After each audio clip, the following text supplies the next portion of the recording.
सर्वप्रथम कक्षा प्रारंभ करने से पहले हम मंगलाचरण कर लेते हैं। सभी लोग हाथ जोड़ लीजिए। नमो अरिहंताणं, नमो सिद्धाणं, नमो आयर्याणं, नमो वज्रायाणं, नमो लोए सब साहुणम्। वर्ल्ड जैन पाठशाला द्वारा आयोजित ये जो शिविर है, इसके अंतर्गत अभी हम लेवल 4 के अंतर्गत समता षोडशी उसको पढ़ेंगे। मैंने ग्रुप में इसकी इमेजेस डाल दी थी, तो आप लोग पढ़कर आए होंगे, तो मैं इसका अर्थ समझाऊंगा। सर्वप्रथम तो मैं ये कहना चाहता हूँ कि आप सभी इस पाठशाला से जुड़े हैं, इस शिविर में आए हैं, तो ये बहुत ही सौभाग्य की बात है। क्योंकि इसके बैनर पे आपने देखा होगा, बहुत ही सुंदर लाइन लिखी है, पूर्णता के लक्ष्य से की हुई शुरुआत ही सच्ची शुरुआत है। यानी हमारा जो लक्ष्य है वह पूर्णता की ओर ही होना चाहिए, आधा अधूरा लक्ष्य हमारा होना ही नहीं चाहिए। तो इसीलिए हम भी ये कामना करते हैं कि हमारा लक्ष्य मोक्ष मार्ग हो। क्योंकि साधक दशा में या प्रत्येक जीव का एक ही लक्ष्य होना चाहिए, मोक्ष मार्ग, और वही पूर्णता का लक्ष्य है। तो इसीलिए हम भी यही कामना करते हैं कि हमारा लक्ष्य भी पूर्णता का लक्ष्य या अर्थात मोक्ष मार्ग होना चाहिए। तो अब हम शुरू करते हैं समता षोडशी। आप स्क्रीन शेयर, अनिल जी भाई साहब। जी। हाँ, स्क्रीन शेयर करके आप समता षोडशी। अच्छा, विषय क्या है? समता षोडशी। जी, मैं स्क्रीन शेयर करता हूँ। जी। जब तक आप भजन या भक्ति ले लीजिए, मैं तुरंत स्क्रीन शेयर कर रहा हूँ।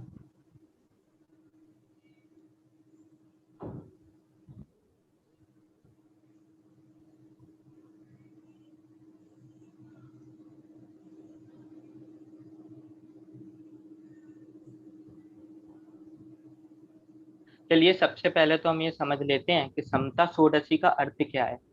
तो इसमें जो दूसरा शब्द है षोडशी, तो षोडश, इससे नाम से ही पता चलता है, षोडश यानी 16 होता है। और आप इसमें देखेंगे इसमें 16 छंद हैं, तो इसीलिए इसका नाम समता षोडशी है। क्योंकि जैसे हम महावीर अष्टक है, तो उसमें आप देखेंगे 8 छंद हैं, तो इसीलिए उसको हम महावीर अष्टक कहते हैं, अष्टक। और इसमें क्या है कि 16 छंद हैं, इसीलिए इसका नाम क्या है कि षोडशी है। अब समता, तो समता किससे कहते हैं, अर्थात समता का अर्थ क्या होता है, या फिर इसमें क्या बताया गया है समता के बारे में। तो वास्तव में समता का अर्थ होता है समान भाव। प्रत्येक जीव में, प्रत्येक द्रव्य के प्रति, प्रत्येक जीव के प्रति हमारा कैसा भाव होना चाहिए, समान भाव होना चाहिए। ना तो हीन और ना ही अधिक। हमें जैसा भी भाव रखना है तो समान भाव रखना है, उसी का अर्थ समता होता है। तो इसमें क्या बताया गया है कि हमें समता से ही रहना चाहिए, अर्थात हमको कभी भी किसी में हीन या गिलानी भाव नहीं करना चाहिए, ना ही किसी में अधिकपना करना चाहिए। और ऐसा नहीं है कि हम हीन ना सोचें, ऐसा है कि हम किसी को बढ़कर भी ना सोचें। इसका अर्थ है समता, अर्थात हमको जैसा जो है, जो वस्तु स्थिति है, उसको वैसे ही स्वीकार करना है, वह समता है। समान भाव से जैसा जो हो रहा है वैसा होने दें और वैसा ही उसको स्वीकार करें, उसको ही समता कहते हैं। तो इस जो संपूर्ण रचना में हमको ये बताया गया है कि हम समता भाव से किस प्रकार से रह सकते हैं, अर्थात हम अपने जीवन में समता भाव किस प्रकार ला सकते हैं, और हम अपने जीवन में मोक्ष मार्ग को किस प्रकार सशक्त कर सकते हैं। आप सभी को स्क्रीन शेयर हो रही होगी, तो मैं शुरू करता हूँ।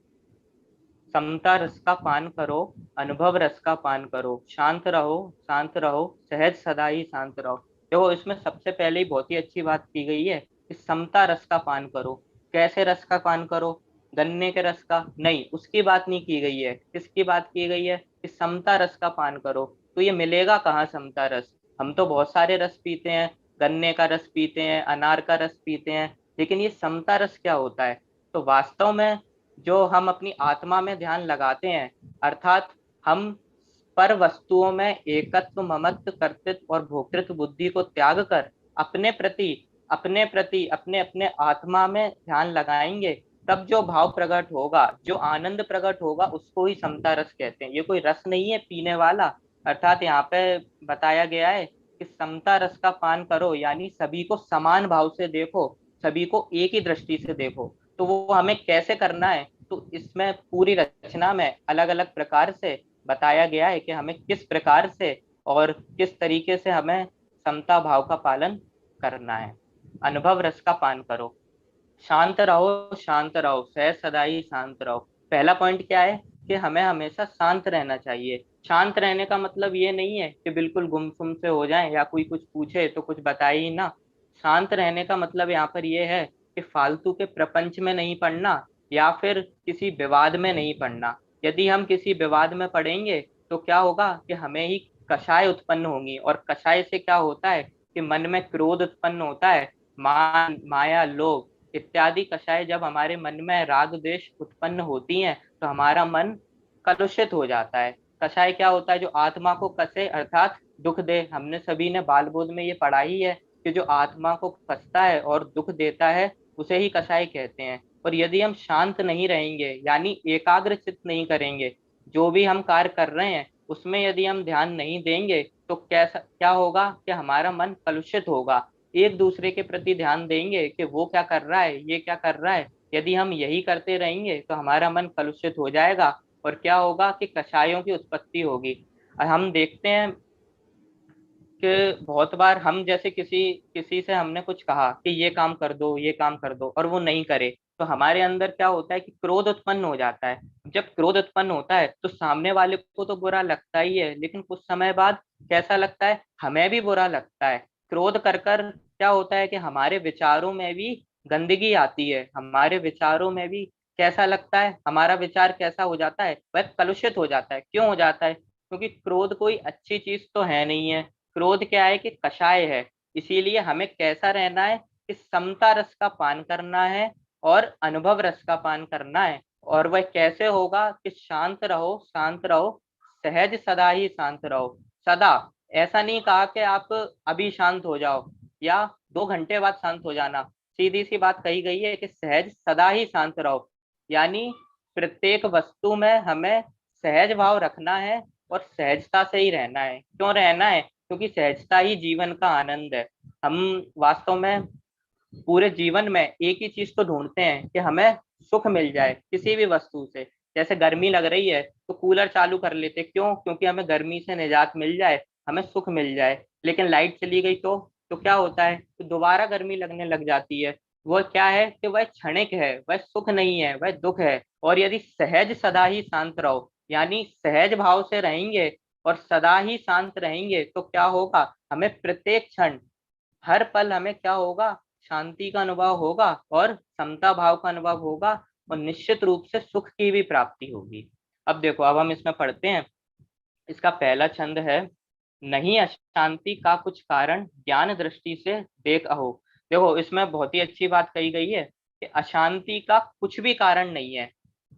क्यों नहीं है, कब नहीं है अशांति का कुछ कारण। हम कहते हैं ना कि आप तो कैसी बात कर रहे हो कि अशांति का कारण क्यों नहीं है, हमारे बच्चे हमारी बात ना माने या हमारे भाई बहन हमारी बात ना माने तो मन में कलुषता होती है, क्या होता है, अशांति उत्पन्न होती है। कोई चिल्ला दे, कोई क्रोध कर दे या कोई गलत काम कर दे तो देखकर ही कैसा लगता है, अशांति से उत्पन्न हो जाती है। लेकिन वह कब उत्पन्न होती है, जब हम राग द्वेष की दृष्टि से देखते हैं। यहाँ पे क्या कहा गया है कि ज्ञान दृष्टि से देख अहो। हमें किस दृष्टि से देखना है, कि ज्ञान की दृष्टि से देखना है। ज्ञान की दृष्टि यानी यहाँ पे क्षयोक्षम ज्ञान की बात नहीं हो रही है, यहाँ पे सम्यक ज्ञान की बात हो रही है। यहाँ पे लौकिक ज्ञान की बात नहीं हो रही, यहाँ पे कैसी ज्ञान की बात हो रही है, सम्यक ज्ञान की बात हो रही है। हमें किसी को भी देखना है तो कैसे देखना है, कि ज्ञान दृष्टि से देखना है। इन आंखों से देखेंगे तो राग द्वेष उत्पन्न होते ही रहेंगे। क्यों होते रहेंगे, क्योंकि यदि हमने किसी को देखा, कोई हमें पसंद नहीं आया, तो उसके प्रति ग्लानि के भाव आ जाएंगे, द्वेष उत्पन्न हो जाएगा। और यदि कोई हमें पसंद है तो उसके प्रति राग उत्पन्न हो जाएगा। लेकिन यदि हम ज्ञान दृष्टि से देखेंगे, अब वो ज्ञान दृष्टि क्या है, शांत रहो, शांत रहो, सहज सदा ही शांत रहो, यानी हम सहज भाव से देखेंगे प्रत्येक जीव मात्र को, जीव की दृष्टि से ही देखेंगे, उसको हीन या अधिक पने से नहीं देखेंगे। तो क्या होगा कि निश्चित रूप से हमारे हमारे मन में, हमारे भीतर और हमारे जीवन में भी शांति आएगी।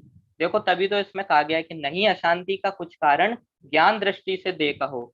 यदि ज्ञान दृष्टि से देखेंगे तो अशांति का कोई कारण ही नहीं बचेगा, हमारे जीवन में शांति ही शांति रहेगी। अब देखो अगली लाइन में क्या लिखा है, क्यों पर लक्ष्य करे रे मूर्ख, तेरे से सब भिन्न अहो। देखो बहुत ही अच्छी बात कही गई है कि पर लक्ष्य, पर यानी दूसरों पे, पर यानी दूसरों पर।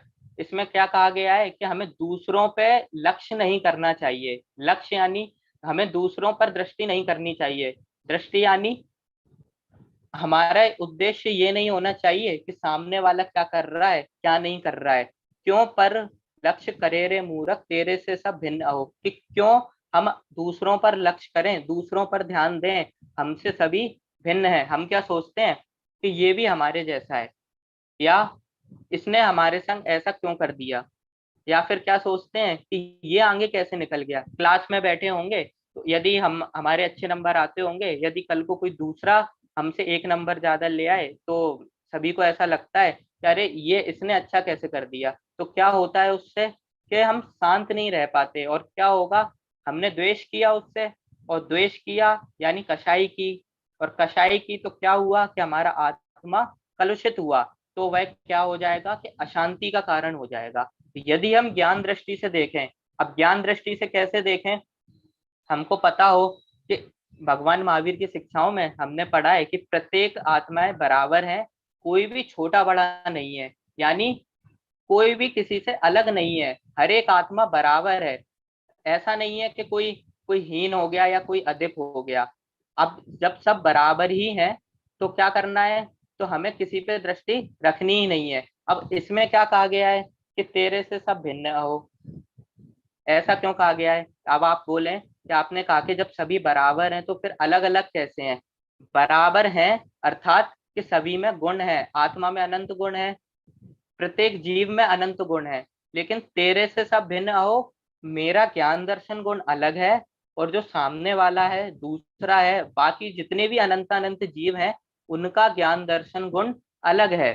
यानी एक नहीं है, हमारे में भी ज्ञान दर्शन गुण है, उनके में भी ज्ञान दर्शन गुण है, परंतु क्या है कि एक नहीं है, दोनों अलग अलग हैं। इसीलिए इसमें कहा गया है कि तेरे से सब भिन्न अहो। अब एक और कारण है इसमें कहने का कि सब भिन्न हो, कि क्यों है भिन्न। यदि हम पर को ही लक्ष्य करते रहेंगे, यदि पर को ही लक्ष्य करेंगे तो हमें पर की प्राप्ति होगी, और हमें क्या करना है कि हमें मोक्ष मार्ग की प्राप्ति करनी है।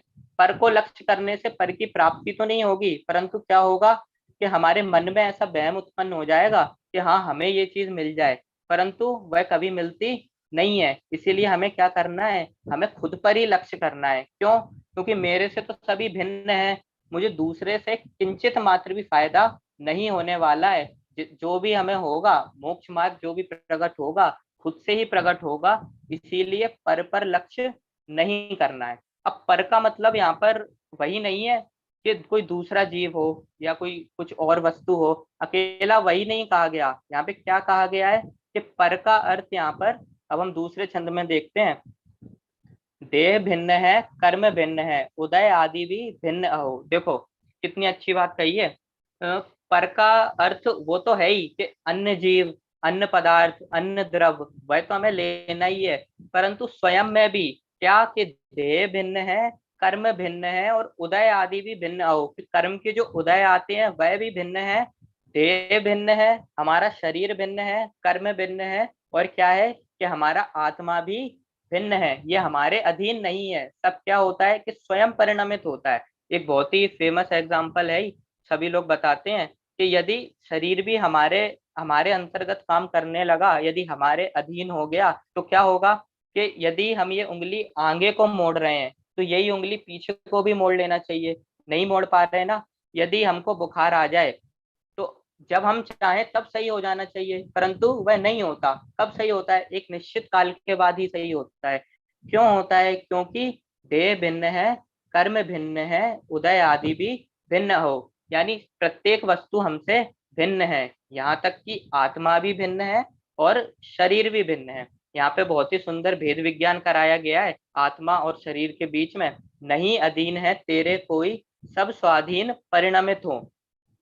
जो भी परिणमित होते हैं, जो भी बदलते हैं, वे सभी क्या है कि स्वाधीन है, अपनी अपनी मर्यादा लिए ही परिणमित होते हैं। कोई किसी के अधीन नहीं है, कोई किसी को परिणमित करा सकता नहीं है। यदि हम परिणमित करा सकते होते तो वह प्रत्येक हर समय हमारी बात मानी जाती, परंतु ऐसा देखने में नहीं आता है। इसलिए क्या है कि नहीं अधीन है तेरे कोई, हमारे कोई भी अधीन नहीं है। सब कुछ क्या है कि स्वाधीन परिणमित, सब अपने अपने अधीन होते हैं। और यदि हम चाहें कि किसी को अपने अधीन कर लें तो क्या होगा कि वही अशांति का कारण हो जाएगा।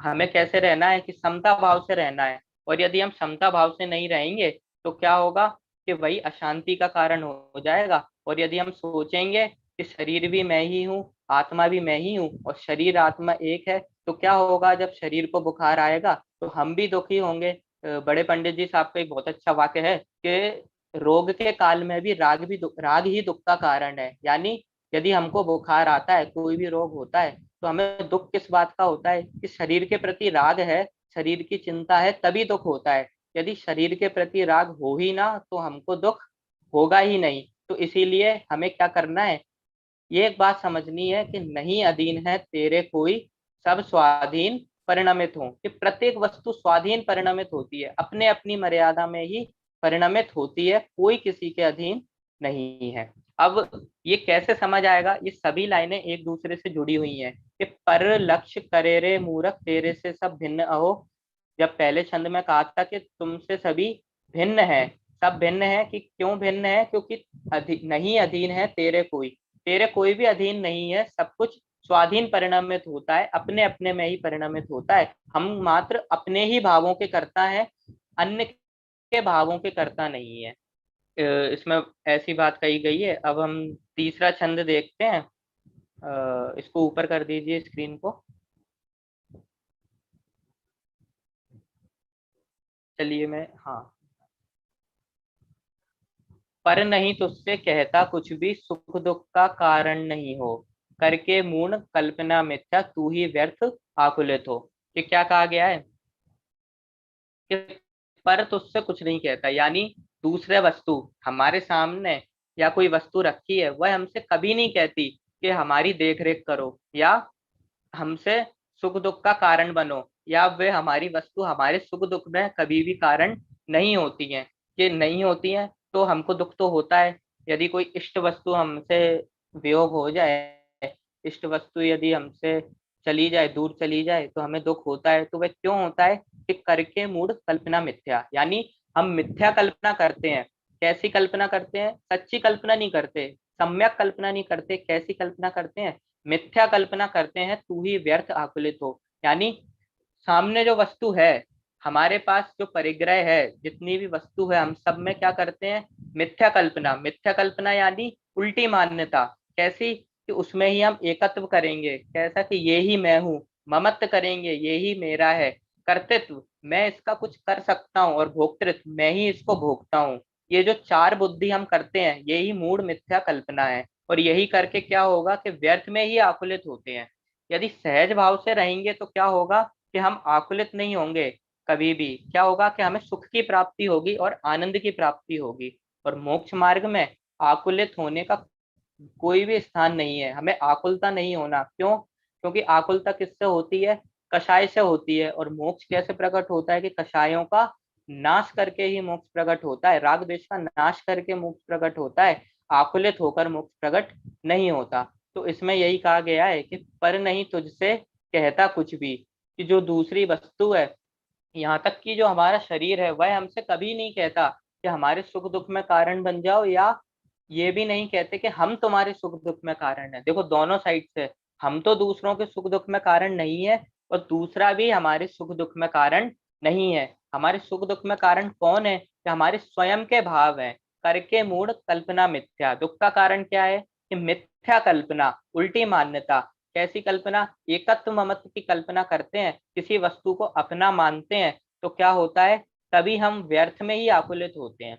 ऐसा नहीं है कि हम सुखी नहीं होना चाहे, परंतु क्या कर लेते हैं कि मिथ्या कल्पना कर लेते हैं, तो क्या होता है हम अन्य वस्तुओं में सुख ढूंढने लग जाते हैं, जबकि क्या है कि नहीं अधीन है तेरे कोई, कोई भी हमारे अधीन नहीं है, सब स्वाधीन परिणामित होते हैं, और मूढ़ मिथ्या कल्पना करके हम स्वयं ही आकुलित होते जाते हैं। मैंने आपको पहले भी बताया था कि समता षोडशी में हमें समता भाव से कैसे रहना है ये बताया गया है। तो हमने पहले छंद में क्या देखा कि यदि ज्ञान दृष्टि से देखेंगे तो अशांति का कुछ भी कारण नहीं रहेगा, और दूसरे छंद में क्या देखा कि शरीर अलग है, कर्म अलग है, उदय आदि अलग है, और हमारे अधीन कुछ भी नहीं है, तो क्या होगा, क्या सोचेंगे कि सभी स्वाधीन परिणमित होते हैं, तो भी क्या होगा कि अशांति का कारण नहीं रहेगा और समता भाव प्रकट होगा। अब तीसरे छंद में क्या विधि बताई है समता भाव प्रकट करने की, कि पर नहीं तो उससे कहता कुछ भी, यानी दूसरों में सुख दुख का, दूसरे हमारे सुख दुख का कारण नहीं है, और हमसे भी कोई अन्य वस्तु सुख दुख का कारण नहीं है। यदि हम ऐसा मानना छोड़ देंगे तो हम आकुलित भी नहीं होंगे, और क्या होगा, इस समता भाव प्रकट होगा। ये तीन छंद हमने समझ लिए हैं, अब हम चौथे पर आते हैं। इष्ट अनिष्ट ना कोई जग में, मात्र ज्ञान के गे हो। देखो वैसे तो ये बहुत ही सरल है, हम पढ़कर भी इसका अर्थ समझ लेते हैं, परंतु फिर भी इसमें यदि एक एक अर्थ यदि करेंगे तो बहुत ही अच्छे समझ में आएगा। इष्ट अनिष्ट ना कोई जग में, मात्र ज्ञान के गे हो। देखो कोई भी वस्तु जगत में इष्ट अनिष्ट नहीं है। इष्ट यानी कोई भी वस्तु अच्छी नहीं है, अनिष्ट यानी कोई भी वस्तु बुरी नहीं है। अच्छी और बुरी क्यों नहीं है, क्योंकि जैसे हम एक उदाहरण लेते हैं, पंखा है, पंखे से हमें क्या हवा मिलती है। अब गर्मियों में पंखा चले तो हमें तो अच्छा लगता है, यानी उसमें हमारी इष्ट कल्पना है, इसीलिए हमें उसमें अच्छा लगता है। और यदि लाइट चली जाए, पंखा बंद हो जाए तो गर्मी लगने लग जाती है, तो क्या होने लगता है कि हम दुखी हो जाते हैं। क्यों दुखी हो जाते हैं, क्योंकि हमने उसमें इष्ट कल्पना कर रखी है। अब इसी को हम उदाहरण को सर्दी में घटाएं। अब सर्दियों में कोई पंखा चला दे तो हमने उसमें कैसी बुद्धि कर रखी थी कि अनिष्ट बुद्धि कर रखी थी, कि सर्दियों में तो यदि पंखा चलेगा तो हमको ठंड लगेगी, तो हमको क्या होता है कि दुख दुख उत्पन्न होता है। और यदि पंखा बंद हो जाए तो कैसा लगने लगता है कि हाँ अब बहुत बढ़िया है। अब यहाँ पे क्या क्या गया है कि इष्ट अनिष्ट ना कोई जग में, तो ना तो अच्छी है ना बुरी है। यदि कोई भी वस्तु अच्छी होती तो वह सदा काल अच्छी बनी रहती, यदि कोई भी वस्तु बुरी होती तो वह क्या होती, सदा काल बुरी ही बनी रहती। यदि पंखा अच्छा है तो सर्दियों में और गर्मियों में दोनों समय अच्छा ही रहता, यदि बुरा है तो दोनों समय उसको बुरा ही रहना चाहिए। परंतु हमें सर्दियों में तो बुरा लग रहा है, गर्मियों में अच्छा लग रहा है, तो इसका कारण क्या है कि इष्ट अनिष्ट कल्पना है। और क्या है, मिथ्या कल्पना, यही मिथ्या कल्पना है कि हम उसमें ऐसी ना कर लेते हैं कि कोई चीज है या कोई चीज बुरी है, हम अपने ही भावों के कारण दुखी होने लग जाते हैं। क्यों होने लग जाते हैं, पहले ही छंद में कहा था कि क्यों पर लक्ष्य करे रे मूर्ख, तेरे से सब आओ। कि हम पर पे लक्ष्य कर लेते हैं तो क्या होता है कि यदि हम पर पे लक्ष्य कर लेते हैं तो क्या होता है कि व्यर्थ ही आकुलित होते हैं। तीसरे छंद में कहा है कि तू ही व्यर्थ आकुलित हो। यदि पर पे लक्ष्य नहीं करेंगे, इष्ट अनिष्ट ना कोई जग में, यदि हम ये बात समझ लेंगे तो क्या होगा कि हमें आकुलित नहीं होंगे और कष्ट भी उत्पन्न नहीं होंगी। मात्र ज्ञान के ज्ञेय हो। अब आपने ये बात तो बता दी कि कोई भी वस्तु ना तो अच्छी है ना बुरी है, इष्ट भी नहीं है अनिष्ट भी नहीं है, तो कैसी है, तो इसमें लिखा है मात्र ज्ञान के गे अहो। यानी कि कैसी है कि मात्र ज्ञान का गे है, यानी गे यानी कि जो पदार्थ हम जान रहे हैं, जानने योग्य जो पदार्थ है वह उसे हम गे कहते हैं। और ज्ञान जिसके द्वारा वह जाना जा रहा है उसे हम ज्ञान कहते हैं। तो प्रत्येक वस्तु कैसी है कि बस ज्ञान के गे है, यानी बस जानने योग्य है, उनमें राग द्वेष करने योग्य नहीं है, इष्ट अनिष्ट कल्पना करने योग्य नहीं है। इष्ट अनिष्ट कल्पना करेंगे तो क्या होगा कि व्यर्थ में ही आकुलता उत्पन्न होगी, और उसको ज्ञान का ज्ञेय समझेंगे, सहज भाव से रहेंगे, वह वस्तु जैसी है उसको वैसा स्वीकार करेंगे, तो क्या होगा कि हम आकुलित नहीं होंगे। तो हमको ये बात समझनी है कि इष्ट अनिष्ट ना कोई जग में, मात्र ज्ञान के ज्ञेय हो निरपेक्ष, करो निज अनुभव, बाधक तुमको कोई ना हो। हम क्या कहते हैं, हम सोचते हैं कि हम आत्मा का अनुभव करने तो बैठते हैं, या आत्मा का अनुभव होता ही नहीं है, होता ही नहीं तो कैसे होगा। जब पर में इष्ट अनिष्ट बुद्धि त्याग देंगे तब ही आत्मा का अनुभव होगा। निरपेक्ष होना होगा, हमें किसी से अपेक्षा नहीं रखनी होगी। कैसी अपेक्षा? ये हमें कुछ करवा देगा, ये हमें कुछ कर देगा, तो ऐसी यदि अपेक्षा रखेंगे तो क्या होगा कि हमको बाधक ही बाधक मिलेंगे। यदि पर की अपेक्षा, जो कार्य यदि हम स्वयं करते हैं और वह हम स्वयं करेंगे, तो हमारे रास्ते में जब कोई नहीं आता तो हमको आनंद आनंद आता है और वह कार्य भी आसानी से हो जाता है। परंतु यदि कोई बीच बीच में आए, बीच में हमारे कार्य में बाधा डाले, तो वह कैसा हो जाता है कि बाधक हो जाता है और हमारा कार्य भी उत्पन्न नहीं होता। तो ये जो मूढ़ मिथ्या कल्पना है, इष्ट अनिष्ट की मिथ्या कल्पना है, और जो राग द्वेष है, कसाय हैं और पाप आदि हैं, ये सब क्या है कि ये सभी बाधक हैं। यदि इनको त्यागेंगे नहीं तो क्या नहीं होगा कि निज अनुभव नहीं होगा, आत्मा का अनुभव नहीं होगा। हम जो भी सुख चाहते हैं, शांति चाहते हैं, समता भाव चाहते हैं, तो वह किससे किससे ही होगा कि एकमात्र निज अनुभव करने से उत्पन्न होगा। और वो कैसे? कि निरपेक्ष, कोई भी अपेक्षा नहीं रखनी हमें किसी से। यदि हम किसी से अपेक्षा रखते हैं तो क्या होता है कि प्रत्येक बाधक हमारे हमारे रास्ते में आ जाते हैं, तमाम अड़चने आ जाती हैं। और यदि बाधक हमारे रास्ते में आ गए तो हम अपनी लक्ष्य की प्राप्ति नहीं कर सकते। यदि लक्ष्य की प्राप्ति करनी है तो हमें निरपेक्ष रहना है, किसी से भी अपेक्षा नहीं रखनी है। ये चौथे छंद में बात हो गई। अब हम पांचवें छंद में देखते हैं। तुम स्वभाव से ही आनंदमय, पर से सुख तो लेश न हो, झूठी आशा तृष्णा छोड़ो, जिन वचनों में चित्त धरो। देखो, इसमें बहुत ही अच्छी बात कही गई है कि हम स्वभाव से ही कैसे हैं कि आनंदमय हैं, लेकिन हम कभी भी पहचानते नहीं है। क्या नहीं करते, हम क्या सोचते हैं कि हमारे अंदर तो दुखी दुख भरा हुआ है, परंतु वह तो हमारा व्यवहार है, और व्यवहार तो ज्यादा समय तक टिकने वाला नहीं है। राग द्वेष है, वे ज्यादा समय तक टिकने वाले नहीं है, वे तो चले जाएंगे। परंतु स्वभाव कैसा है कि वो जो जीव के सदा काल साथ में रहे, उसको स्वभाव कहते हैं। हमारा अपना भाव स्वभाव, विकारी भाव विभाव किसे कहते हैं? विकारी भाव को विभाव कहते हैं। लेकिन स्वभाव जिसमें हमें अपनापन वास्तव में करना चाहिए, राग द्वेष नहीं। क्या है स्वभाव? कि जानना देखना, आत्मा का गुण, जो क्या है कि हमें अपनी आत्मा में उसमें अपनापन करेंगे, तब जाके आनंद की दशा प्रकट होगी। पर से सुख तो लेस ना हो। और यदि दूसरे में अपनापन करते रहेंगे तो कभी भी सुख की प्राप्ति हमें नहीं होगी। झूठी आशा तृष्णा छोड़ो, जिन वचनों में चित्त धरो।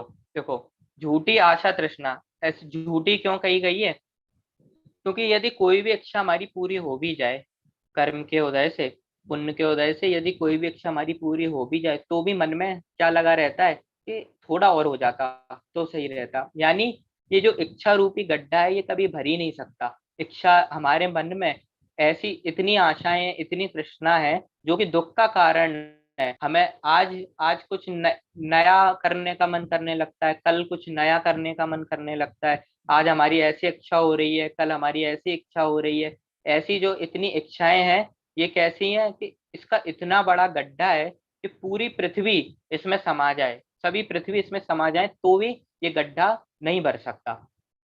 इसमें क्या लिखा है? झूठी आशा तृष्णा छोड़ो। झूठी आशा तृष्णा क्यों है ये? क्योंकि पर से सुख तो लेशना हो। हम क्या करते हैं कि पर में सुख ढूंढने की कोशिश करते हैं, पर में शांति ढूंढने की कोशिश करते हैं, परंतु हमको मिलता है नहीं है। फिर भी क्या है कि हम उसमें उपाय करते ही रहते हैं, अन्य अन्य उपाय करते हैं, लेकिन फिर भी हमें सुख और शांति नहीं मिलती है। तो क्या होता है कि अंत में दुख ही उत्पन्न होता है।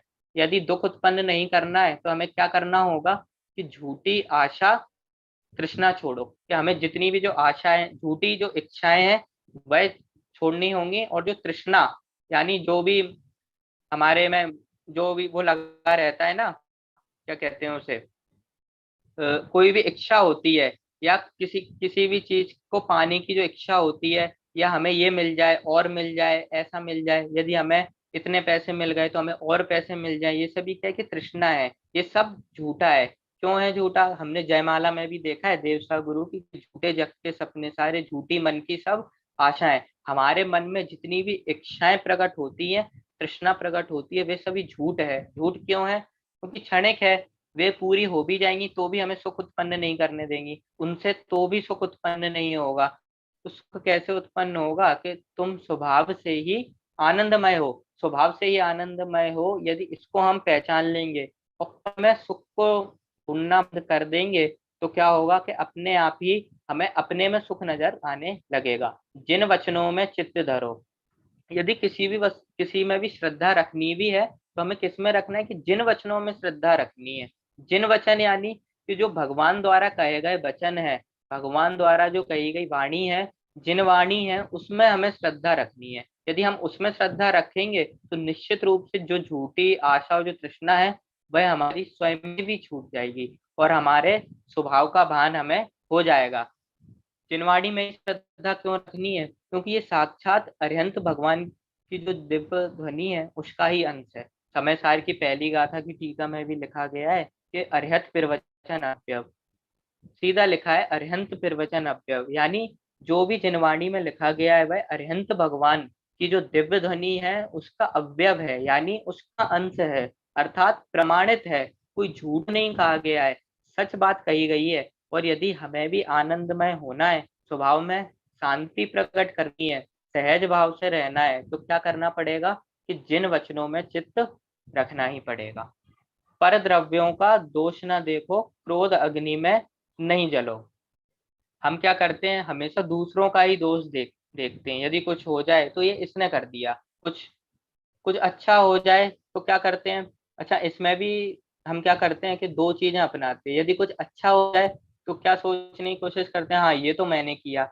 यदि कुछ बुरा हो जाए तो क्या, अरे उसके कारण हो गया, उसने ऐसा कर दिया। यदि हम दूसरों को ही दोष देते रहेंगे तो हमेशा क्रोध उत्पन्न होता रहेगा। और मैंने पहले भी बताया था कि क्रोध क्या है कि कषाय है और वह आत्मा को कसती है। उससे क्या होगा, कलुषित मन कैसा होगा कि स्वच्छ और निर्मल नहीं होगा, कलुषित होगा, क्योंकि कसाय है। और क्रोध अग्नि में नहीं जलो, क्रोध कैसा है कि अग्नि रूप है। जितना हम क्रोध करेंगे उतना हमारा शांत मन अशांति की ओर होता जाएगा, उतना ही हमारा मन जलता जाएगा।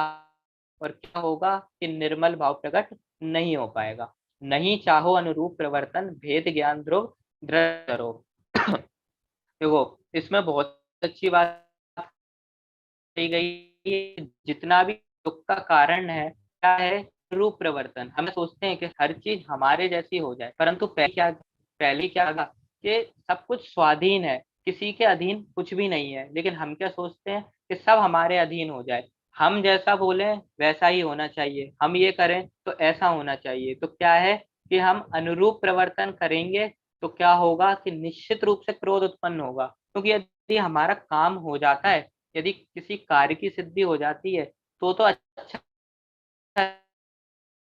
लगता है। परंतु यदि कार्य की सिद्धि क्या है, क्रोध अग्नि में क्रोध होती है, कषाय होती है। तो जितना हम दूसरों पर ध्यान देंगे, मिथ्या कल्पना करेंगे और दूसरों को अपने रूप प्रवर्तन करने की कोशिश करेंगे, हो तो सकते नहीं है, परंतु क्या कि अपने भावों में ही ऐसा सोचते हैं कि ये हमारे जैसे परिणमित हो जाए। क्या होगा, निश्चित रूप चाहो अनुरूप परिवर्तन, भेद दृष्टि धरो। कैसी दृष्टि रखनी है, इन सब में क्या बताया गया है? हमने जो 6 छंद पढ़े हैं, एक ही बात बताई गई है कि समता भाव कैसे प्रकट करना है। नहीं चाहो अनुरूप प्रवर्तन, किसी को अपने रूप प्रवर्तित मत करो। भेद ज्ञान ध्रुव दृष्टि धरो। अब अपने रूप हम प्रवर्तित नहीं करें तो ऐसी इच्छा समाप्त कैसे हो सकती है? तो एक ही गया है कि भेद ज्ञान दृष्टि धरो, यानी हम यह करेंगे भेद ज्ञान क्या, कैसा कि शरीर अलग है और आत्मा अलग है, एक दूसरे जीव का कुछ भी कर सकता नहीं है। तो क्या होगा कि भेद ज्ञान ध्रुव, ध्रुव यानी आत्मा, और उसमें हम अपनी दृष्टि रखेंगे, क्या होगा कि निश्चित रूप से समता भाव की प्राप्ति होगी।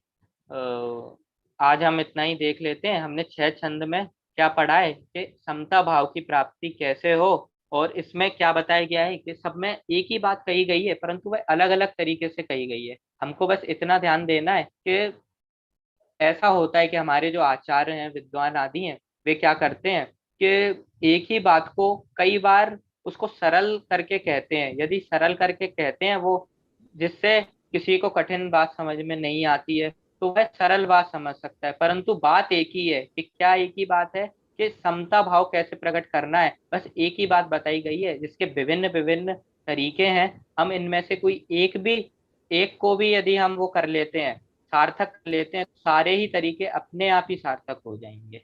तो आज की कक्षा में हमने 6 छंद पढ़ लिए हैं। कल हम थोड़ा जल्दी चलेंगे और इसको हम हो सकता है तो खत्म ही इसको पूर्ण करने की कोशिश करेंगे, क्योंकि हमारे पास सिलेबस ज़्यादा है।